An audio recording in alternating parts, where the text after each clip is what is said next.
अस्सलामुअलैकुम, welcome to conflict card रात। दोस्तों 14 से 15 मार्च के दरमियान पाकिस्तान एयरफोर्स ने मल्टीपल एयर स्ट्राइक्स कंडक्ट की हैं अफगानिस्तान के कंधार प्रोविंस में। कंधार प्रोविंस में अंडरग्राउंड नेटो बेसिस को निशाना बनाया गया है पाकिस्तान की तरफ से। फिर उसके बाद जो अफगान स्पेशल फोर्सेज हैं बदरी 313 उसके हेडक्वार्टर को हिट किया गया है और कंधार में ही अफगानिस्तान के सुप्रीम लीडर हैबतुल्लाह अखुंज़ादा रहते हैं। तो उनके ऑफिस को भी हिट किए जाने की इतलात हैं, बट पाकिस्तानी साइड का क्लेम है कि उन्होंने अफगान सुप्रीम लीडर को हिट नहीं किया। पाकिस्तान ने सिर्फ टीटीपी कैंप्स को और यूएस नेटो बेसिस को, जहां से अफगान तालिबान पाकिस्तान के खिलाफ अटैक करने के लिए वेपन्स इस्तेमाल कर रहे थे, उन पर्टिकुलर बेसिस को हिट किया है। इसकी कुछ वीडियोस भी रिलीज कर दी गई हैं। 14 मार्च को जो एयर स्ट्राइक्स की गई उनकी वीडियोस रिलीज की जा चुकी है पाकिस्तान की तरफ से। जब ये मैं वीडियो बना रहा हूँ तो इससे कुछ घंटे पहले ही पाकिस्तान ने एयर स्ट्राइक्स लॉन्च की है 15 मार्च को। यहाँ सबसे ज्यादा अहम चीज ये है कि पाकिस्तान ने जो एयर स्ट्राइक्स में मिलिट्री इक्विपमेंट यूज किया है ये यूएस मेड F-16 हैं और यूएस मेड पेववे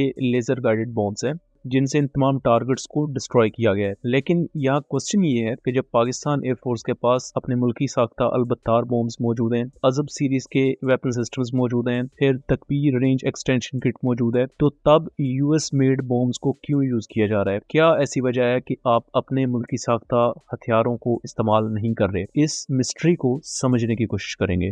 अगर आप कंधार की लोकेशन को देखें तो ये चमन बॉर्डर के ऑपोजिट साइड पर मौजूद है। जो पाकिस्तान का बलोचिस्तान का रीजन है, बलोचिस्तान का जो बॉर्डर अफगानिस्तान के साथ लगता है, उसके ऑपोजिट साइड पर कंधार मौजूद है। कंधार दो लिहाज से काफी ज्यादा डेंजरस एरिया माना जाता है। पहला तो बलोचिस्तान के साथ सरहद लगे होने की वजह से यहाँ टीटीपी के मिलिटेंट्स की हाइड आउट्स भी मौजूद हैं और इवन बीएलए के मिलिटेंट्स की हाइड आउट्स भी मौजूद हैं। इसके साथ साथ ये चूंकि ईरानियन बॉर्डर के भी करीब है, तो ईरान के खिलाफ अटैक करने वाली जैशुल अदल के कई फाइटर्स भी इस एरिया में छुपे रहते हैं या उन्हें अफगान तालिबान की तरफ से शेल्टर प्रोवाइड किया जाता है। और कंधार में सिर्फ मिलिटेंट ऑर्गेनाइजेशंस की प्रेजेंस ही नहीं बल्कि उसके साथ साथ बहुत बड़ी मिलिट्री बेसिस भी मौजूद हैं। कंधार में एयरफील्ड मौजूद है, फ्यूल डिपोज मौजूद है। यहाँ पाकिस्तान ने नेटो की एक अंडरग्राउंड मिलिट्री बेस को टारगेट किया है। इस मिलिट्री बेस से अफगान तालिबान ड्रोन्स और कुछ दूसरे एमुनिशन वगैरह को निकाल रहे थे और जब ग्राउंड इंटेलिजेंस के थ्रू पाकिस्तान आर्मी को ये चीज पता लगती है तो ये तमाम इंफॉर्मेशन शेयर की जाती है पाकिस्तान एयरफोर्स को और एक क्लोज कोऑर्डिनेशन में ये अटैक लॉन्च किया जाता है। यहाँ हमारी रिपोर्ट्स के मुताबिक F-16 ADF वेरिएंट्स को यूज किया गया जो कि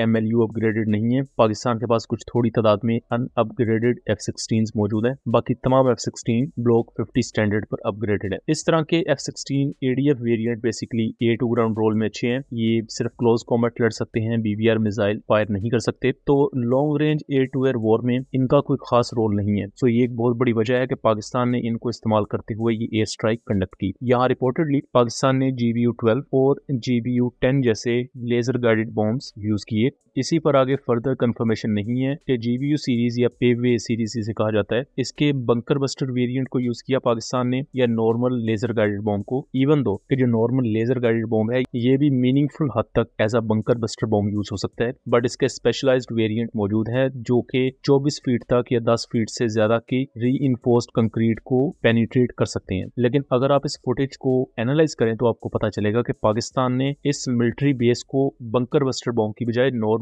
लेजर गाइडेड बॉम्ब से डिस्ट्रॉय किया, बिकॉज पाकिस्तान का मेन ऑब्जेक्टिव यहाँ ये था कि इस अंडरग्राउंड मिलिट्री बेस का जो पहाड़ के थ्रू बाहर की तरफ रास्ता निकला हुआ है इस एंट्रेंस को डिस्ट्रॉय कर दिया जाए, क्योंकि ये मिलिट्री बेसिस नेटो ने बनाई थी, अमेरिका ने बनाई थी। अफगान तालिबान को ये बनी बनाई अंडरग्राउंड बेसिस मिली जिनको आज वो इस्तेमाल कर रहे हैं और इवन इन्हीं में रिपोर्ट्स ये भी होती हैं कि इस तरह के मिलिट्री ऑर्गेनाइजेशन के फाइटर्स छुपे होते हैं या उनके जो हाई वैल्यू कमांडर्स होते हैं वो भी यही मौजूद होते हैं। इसके साथ पाकिस्तान एयरफोर्स ने जो अफगान स्पेशल फोर्सेज हैं उसके हेडक्वार्टर को भी हिट किया है, जहां हैबतुल्लाह अखुंज़ादा जो सुप्रीम लीडर है अफगानिस्तान के, उनके करीबी पर्सनल गार्ड वो काफी ज्यादा जख्मी हुए हैं, कुछ के मारे जाने की इतलात भी है। ये सब इंटेंसिटी वॉर में इस वजह से आई है बिकॉज अफगानिस्तान की तरफ से पाकिस्तान के कैपिटल को निशाना बनाया गया था ड्रोन्स को इस्तेमाल करते हुए। ऑल्दो के वो ड्रोन्स पाकिस्तान ने शूट डाउन कर दिए, but still Kakul military academy पर ड्रोन्स आए थे। पेशावर, कोयटा के मुख्तलिफ एरियाज में ड्रोन अटैक्स रिपोर्ट हुए थे। ऐसी सिचुएशन में जब आप एक न्यूक्लियर आर्म्ड स्टेट के कैपिटल को निशाना बनाते हैं या मुख्तलिफ प्रोविंशियल कैपिटल्स को निशाना बनाते हैं तो उसका एक बहुत ही ज्यादा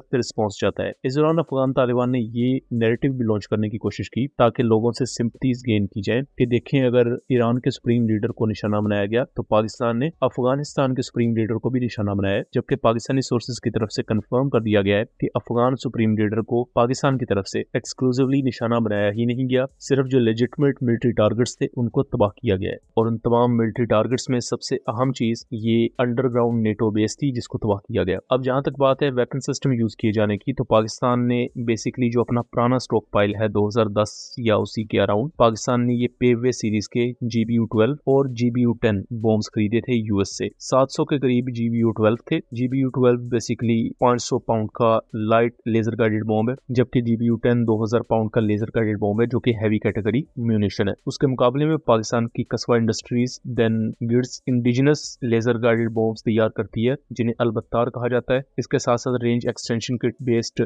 ग्लाइड बॉम्ब्स यूज किए जाते हैं। ये तमाम के तमाम प्रिसीजन गाइडेड म्यूनिशन है। लेकिन पाकिस्तान इस वक्त अपने ओल्डर F-16 को यूज करते हुए जो पुराना स्टॉक पाइल है American made laser guided bombs का, उन्हें यूज कर रहा है, क्योंकि जो अलबत्तार बॉम्ब्स हैं फिर तकबीर लेजर गाइडेड बॉम्ब्स हैं, ये एक तो न्यू कैटेगरी में आते हैं, प्लस ये मॉडर्न फीचर्स के साथ आते हैं। और ये जो पेवे बॉम्ब्स हैं इनकी रेंज बहुत ज्यादा नहीं है। इवन दो कि जो पाकिस्तान का अलबत्तार बॉम्ब लेजर गाइडेड बॉम्ब है इसे नाइजीरियन एयरफोर्स ने यूज की है और रेंज इसकी भी 14 से 20 किलोमीटर के दरमियान है। लेकिन जो ये ग्लाइड बॉम्ब्स है जिनमें तकबीर आता है, आपकी अज़ब सीरीज के पेनिट्रेटर बॉम्ब्स या बंकर बस्टर बॉम्ब्स आते हैं, ये इनके मुख्तलिफ वेरिएंट्स हैं और वेरिएंट वाइज इनकी रेंज 70 से लेकर 300 किलोमीटर तक क्लेम की जाती है। तो इतने हाई स्टेक बॉम्ब्स को अफगानिस्तान जैसे एडवर्सिटी के खिलाफ यूज करना ये लॉजिस्टिक वाइज कोई वाइज डिसीजन नहीं होगा। इसी वजह से पाकिस्तान अपने ओल्डर यूएस से खरीदे गए पेवे बॉम्ब्स को इस्तेमाल कर रहा है और ये भी पॉसिबल है कि फ्यूचर में पाकिस्तान को न्यू पेवे बॉम्ब्स डिलीवर किए जाए यूएस की तरफ से, अगर F-16 की अपग्रेड पाकिस्तान को मिलती है और उसके साथ कोई एक्स्ट्रा इक्विपमेंट सेल करने की डील भी पाकिस्तान साइन कर लेता है। बट ये कब होगा, इसके क्या प्रोज एंड कॉन्स होंगे, ये आने वाले वक्त में देखना दिलचस्प रहेगा। सो दोस्तों, ये था एक एनालिसिस। मिलेंगे इसी तरह की अगली इंफॉर्मेटिव वीडियोस में, तब तक के लिए अल्लाह हाफिज।